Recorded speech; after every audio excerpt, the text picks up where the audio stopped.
Hola a todos, en esta oportunidad vamos a hablar sobre la placenta y los anexos extraembrionarios. Los anexos extraembrionarios que básicamente serían el amnios, el saco vitelino, el alantoides y el pedículo de fijación.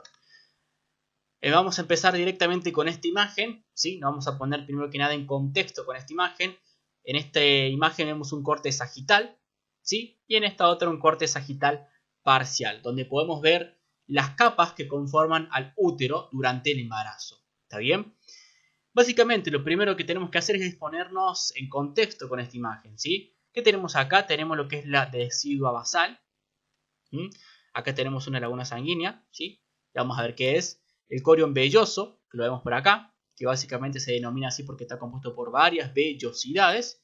Acá tenemos lo que sería la cavidad amniótica. Acá estaría el amnios, esta pared que vemos acá. ¿Sí? También la podemos ver acá, toda esta pared que compone el amnios. El corion calvo, que estaría en el otro extremo del corion velloso, ya que lo vemos, ¿sí? Que se denomina corion calvo, básicamente porque no posee tantas vellosidades. Y por este lado veríamos lo que es la decidua parietal, ¿sí? Y el miometrio, acá veríamos todo lo que es el miometrio, esta capa muscular tan gruesa y robusta, que es el que vemos acá, ¿está bien? Y acá veríamos lo que es el cordón umbilical. Esto sería la cara fetal de la placenta. Y esto el saco vitelino. Y por acá abajo nos encontramos con lo que es el tapón mucoso. Ya vamos a ver para qué sirve. Y el cuello uterino por acá abajo. ¿Sí? Básicamente, una vez puestos en contexto con esta imagen, lo primero que tenemos que decir es que el feto va a estar inmerso en lo que es el líquido amniótico. Y va a estar dentro de un compartimiento que va a estar formado por 4 capas concéntricas. Las capas van a ser respectivamente el amnios, ¿sí? Acá la vemos. El corion, tanto corion velloso como calvo. Acá vemos al corion velloso, ¿sí? Y por acá el corion calvo. Bien. Lo que sería la decidua, tanto decidua parietal como basal. Bien. Acá veríamos a la decidua basal. Y acá abajo la parietal. Y finalmente el miometrio, ¿sí? Estas van a ser las capas donde va a estar, o el compartimiento donde va a estar el feto. Dos de estas capas van a derivar básicamente del embrión, que obviamente van a ser el amnios y lo que sería el corion, tanto corion calvo como corion velloso, ¿sí? Estos derivan del embrión. Y dos capas van a derivar de la madre, que sería básicamente la decidua, tanto decidua basal como decidua parietal, y el miometrio. ¿Qué podemos decir básicamente de estas capas? ¿Sí? El amnios básicamente va a ser la capa más interna de este compartimento, ¿sí? Y va a constituir, como ya sabemos, la pared de lo que es la cavidad amniótica. Ese es el amnios. Por otro lado tenemos el corion, tanto corion velloso como corion calvo, ¿sí? El corion velloso, que lo vemos por acá arriba, que está compuesto por vellosidades. El corion velloso, conjuntamente con la decidua basal y con este pedacito que tapiza lo que es el corion velloso, que sería este pedacito de amnios, van a formar lo que sería la placenta, ¿sí? Van a componer la placenta.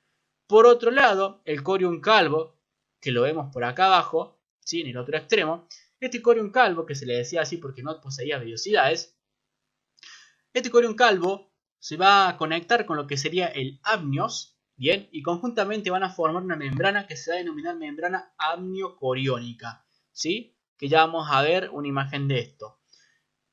Ahora bien, la decidua, ¿qué podemos decir de la decidua? La decidua tanto basal como parietal. La decidua basal es la que se conecta con el corion velloso, y la decidua parietal es la que se conecta, digamos, está en relación con lo que sería el corion calvo, ¿sí? Y el miometrio, que lo vemos por acá abajo, bien, todo esto que sería el miometrio, esta capa muscular robusta y gruesa, este miometrio básicamente va a ser una capa que va a provocar las contracciones para que se expulse el feto durante el parto, este miometrio. Y por acá abajo vemos este canal, ¿sí? Que lo podemos ver, que tiene un tapón mucoso, bien, por acá va a salir el feto, después de romper la membrana amniocoriónica, ¿sí? Y obviamente que el tapón mucoso va a salir también, ¿sí? Por acá va a salir el feto. ¿Perfecto? Básicamente. Ahora bien, empecemos a hablar sobre el amnios, ¿sí? Hablemos, digamos, algunas cosas más específicas sobre el amnios, ¿bien? El amnios básicamente va a completar su desarrollo cuando el feto alcanza los 3 meses de edad.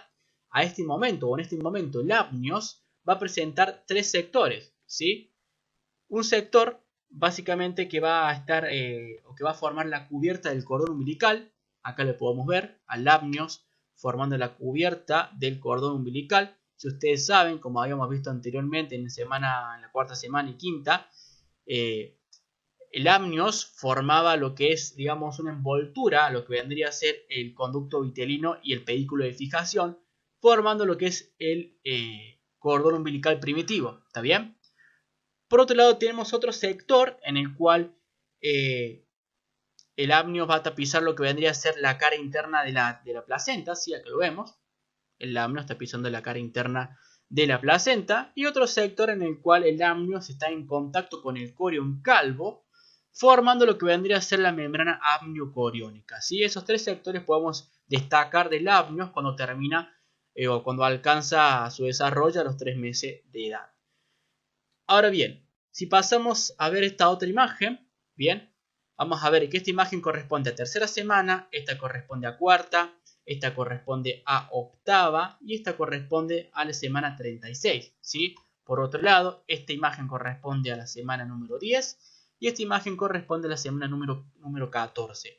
Vamos a analizar estas imágenes para ver qué va sucediendo con el amnios. Acá tenemos el amnios en esta imagen del embrión de tercera semana. Sí, acá lo podemos observar.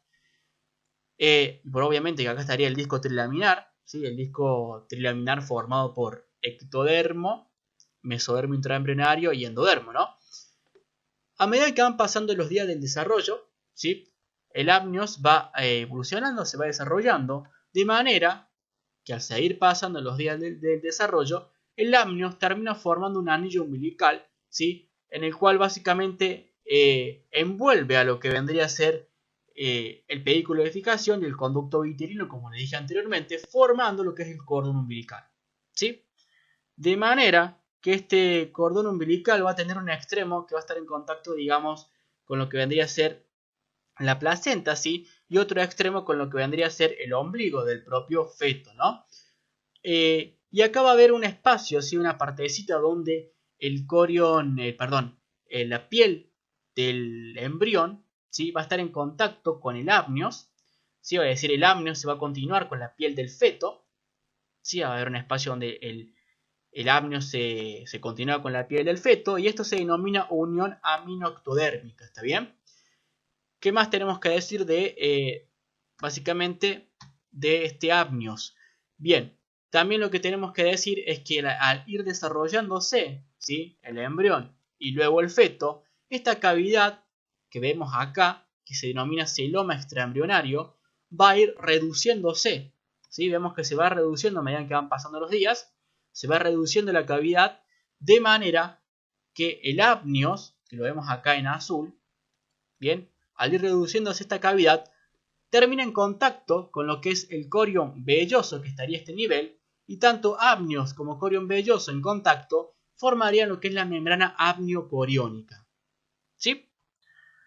Es decir, que finalmente este celoma extraembrionario terminaría desapareciendo y se formaría lo que es, o quedaría en contacto el amnios con el corión calvo, ¿sí? Perdón, creo que antes dije corión velloso, con el corión calvo, formando la membrana amniocoriónica, ¿sí?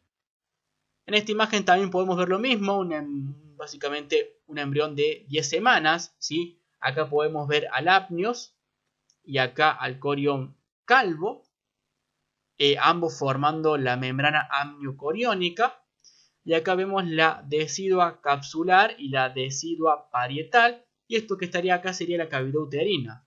A medida que se va desarrollando el saco coriónico, la cavidad uterina termina desapareciendo, ¿sí? Como acá lo vemos en semanas más posteriores, ¿sí? La cavidad uterina terminó desapareciendo y se produjo lo que vendría a ser la fusión de la decidua capsular con la decidua parietal. De manera que la única cavidad que va a subsistir, ¿sí?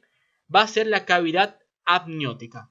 ¿Está bien? Porque ya la cavidad del celoma extraembrionario desapareció y la cavidad uterina también desapareció. De manera que la única cavidad que subsiste es la cavidad amniótica. ¿Está bien? Eso básicamente con aspectos generales del amnios. También podríamos decir que el amnios puede romperse, ¿sí? lo que puede dar lugar a la formación de tejidos cicatrizales que se van a llamar bandas amnióticas. Estas bandas amnióticas se suelen situar comúnmente en los miembros y pueden producir amputaciones parciales de los miembros. ¿Está bien?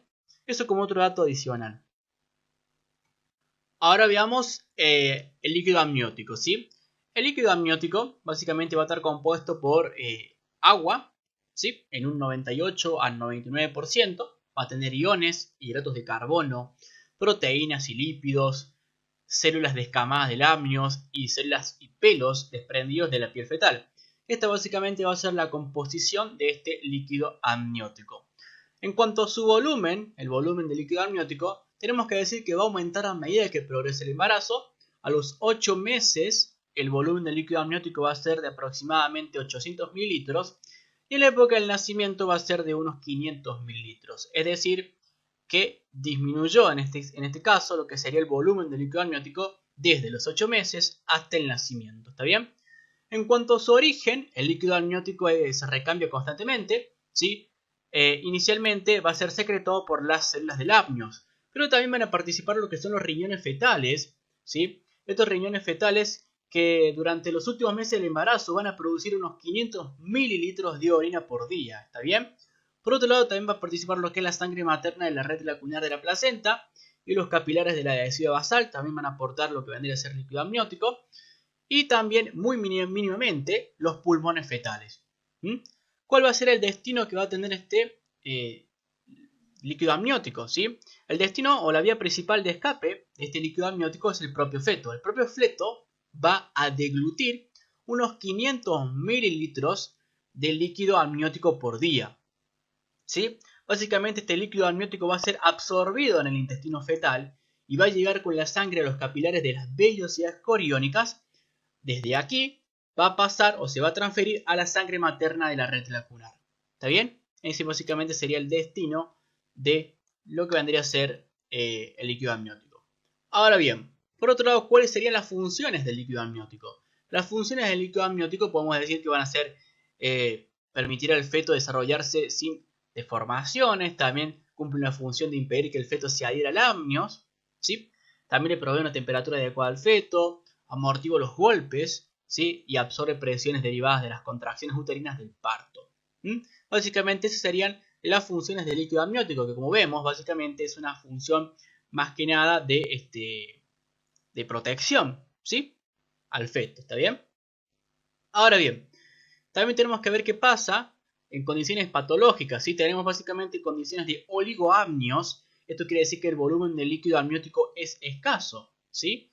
No hay mucho líquido amniótico y esto se puede deber básicamente cuando el feto no es capaz de elaborar orina porque no posee riñones, ¿bien? O cuando la elabora a la orina pero no la elimina porque están obstruidos los que son los uréteres, ¿sí? Por esto se puede producir básicamente un volumen de líquido amniótico escaso. Por otro lado tenemos lo que es los polihidroamnios, ¿sí? Esta polihidroamnios que básicamente corresponde a un volumen de líquido amniótico excesivo, es decir, todo lo contrario a lo anterior. Este volumen de líquido amniótico excesivo se puede producir o puede aparecer cuando el feto no puede ingerir el líquido amniótico porque no posee los centros nerviosos que controlan lo que es la deglución, ¿sí? O cuando ingiere a lo que es el líquido, pero el líquido no avanza porque el esófago está ocluido. Por eso se puede producir un volumen de líquido amniótico excesivo. ¿Está bien? Ahora veamos al cordón umbilical. Si ustedes recuerdan, el cordón umbilical se forma por la unión de lo que es el pedículo de fijación y el conducto epitelino, que es básicamente envainado por el amnios, ¿sí? Acá vemos al amnios que se va desarrollando a medida que van pasando las semanas del desarrollo. Y este amnios finalmente, que acá vemos en color azul, termina envainando lo que es el pedículo de fijación del conducto iterino, formando lo que es el cordón umbilical.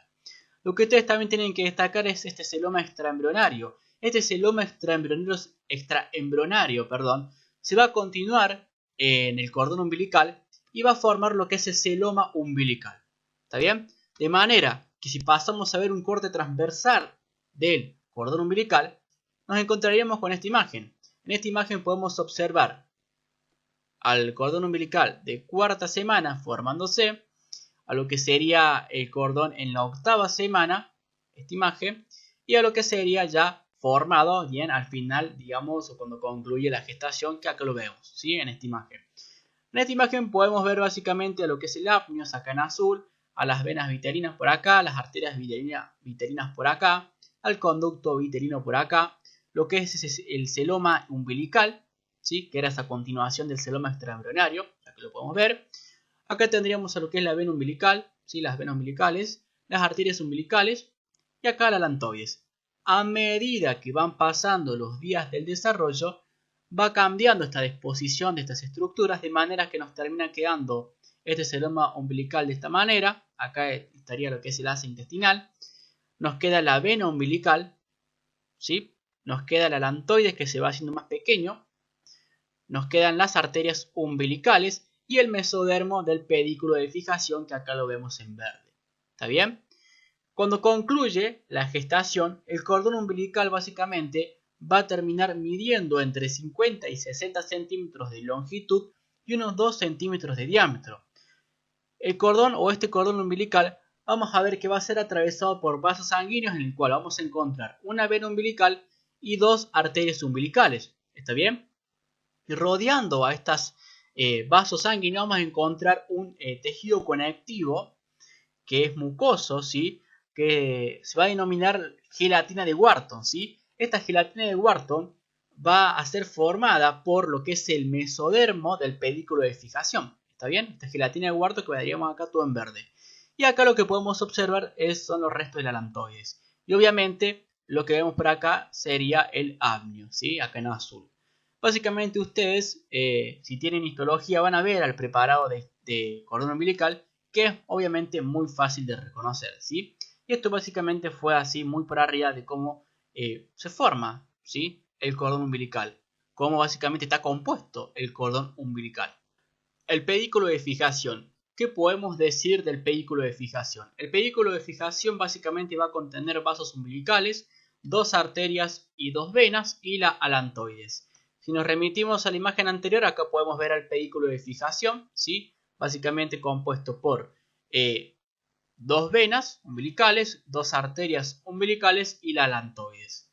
Básicamente, el mesodermo del pedículo de fijación se va a transformar en lo que es la gelatina de Wharton, como ya habíamos dicho anteriormente. Todo esto que veíamos en verde es el mesodermo del pedículo de fijación, que finalmente se termina convirtiendo en el tejido mucoso, tejido conectivo mucoso, que sería la gelatina de Wharton, que compone esto lo que es el cordón umbilical. Ahora bien, también tenemos que decir que una de las venas umbilicales va a desaparecer y la otra va a aumentar de diámetro. Ustedes pueden ver acá a las 2 venas umbilicales, una desaparece y la que queda aumenta de diámetro, como acá la vemos, ¿está bien? Y la alantoides, en esta región, ¿sí? Del pedículo de fijación, se va a desaparecer o se va a convertir en un cordón macizo. Vemos que la alantoide empieza a degenerar en este sector y puede desaparecer o convertirse en un cordón macizo. Entonces hablemos un poco de lo que es la alantoides. La alantoides, básicamente, cuando se forma la cloaca, la alantoide va a nacer de su pared ventral, ¿sí? De la pared ventral de la cloaca. Ahora bien, esta alantoides, como consecuencia, luego de lo que sería, que ustedes la pueden ver acá, la alantoides, ¿sí? Esta alantoides, como consecuencia de lo que sería la división, ¿sí? De la cloaca, la alantoide va a quedar conectada con el seno urogenital y la parte proximal va a ingresar en el cuerpo del embrión, ¿sí? Acá vemos la alantoide y acá vemos al seno urogenital, esta imagen que la vamos a ver en el aparato urinario, ¿sí? La alantoide quedaría entonces conectada con el seno urogenital y su parte proximal de la alantoide va a ingresar al cuerpo del embrión, ¿está bien?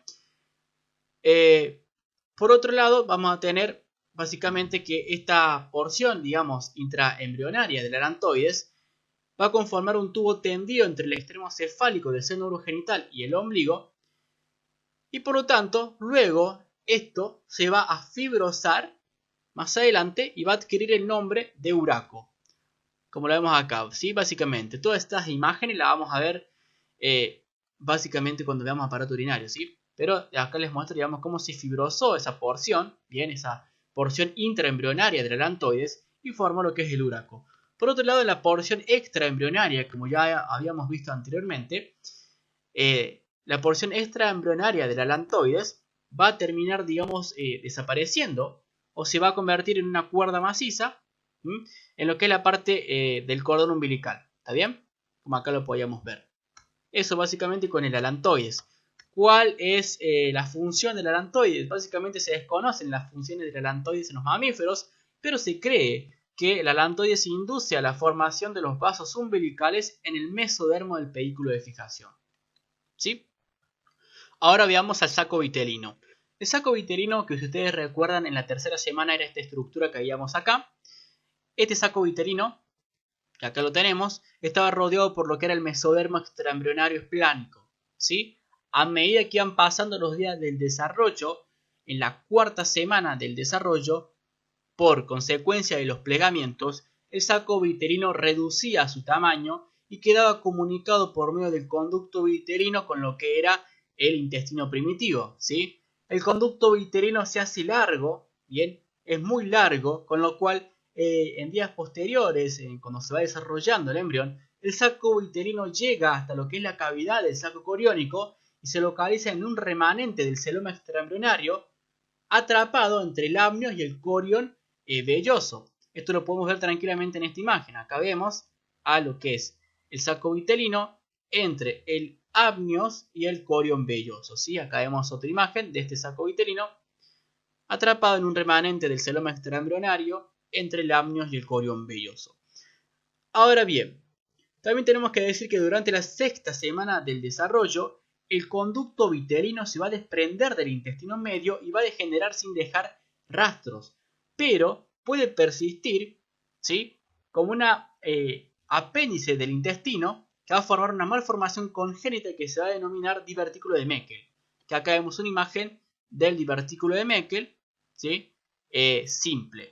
Los otros lo vamos a analizar básicamente cuando veamos digestivo, ¿está bien? También tenemos que decir que este conducto vitelino que desaparece, bien, acá vemos una imagen del corte transversal cuando hablábamos de cordón umbilical, este conducto vitelino que termina desapareciendo va a dejar espacio, ¿sí?, en el cual se va a incluir o se va a meter, por así decirlo vulgarmente, lo que es una parte del asa intestinal. Bien, el asa intestinal que empieza a crecer y no empieza a caber en lo que es la cavidad peritoneal, ingresa en el cordón umbilical y se mete en lo que es el celoma umbilical. ¿Está bien? De manera que acá podemos ver esta porción del asa intestinal que, digamos, forma lo que sería la hernia umbilical fisiológica. ¿Está bien? Pero luego, durante la semana número 10, esta asa intestinal retorna a lo que es la cavidad peritoneal y el celoma umbilical vuelve a quedar vacío, ¿sí? Pero se vuelve a llenar este celoma umbilical gracias a lo que es el mesodermo del pedículo de fijación, que obviamente este mesodermo del pedículo de fijación finalmente formaría lo que es la gelatina de Wharton. ¿Perfecto? Ahora bien, ¿cuáles serían básicamente las funciones de este saco vitelino? ¿Sí? Se dice que las funciones del saco vitelino, se cree que el saco vitelino conduce sustancias nutritivas provenientes de las células del trofoblasto en unas primeras etapas del desarrollo. ¿Está bien? Tienen que recordar esas células del trofoblasto. Por otro lado, también se cree que el endodermo del saco vitelino participa, o digamos, el endodermo realmente participa. El endodermo del saco vitelino participa en la formación de la pared del intestino primitivo. Por otro lado, genera lo que son las células germinativas destinadas a las crestas neurales y forma los primeros vasos sanguíneos, ¿bien? Y primeros glóbulos rojos, porque recordemos esos islotes de Wolff y Pander que aparecían, digamos, en ese mesodermo. ¿Está bien? Básicamente eso con lo que es el saco vitelino.